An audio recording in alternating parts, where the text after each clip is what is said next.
Nous allons maintenant aborder les coutures fermées. Qu'est-ce qu'une couture fermée? Ce sont des coutures qui ne nécessitent pas de finition car les bords sont rentrés à l'intérieur de la couture. Par exemple, pour un col ou un poignet, vous n'avez pas besoin de faire des finitions au point zigzag ou au point de surfilage car les bords de votre tissu se retrouvent à l'intérieur et ne peuvent donc pas s'effilocher. Petite précision pour la couture rabattue qu'on aurait pu mettre également dans ce chapitre puisque cette couture n'a pas besoin d'être surfilée.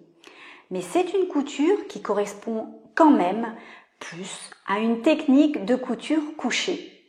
Donc voilà pourquoi je ne l'ai pas mise dans ce chapitre ici. Dans ce chapitre sur les coutures fermées, nous allons également aborder la couture anglaise, dont je suis sûre que vous avez déjà au moins entendu son nom.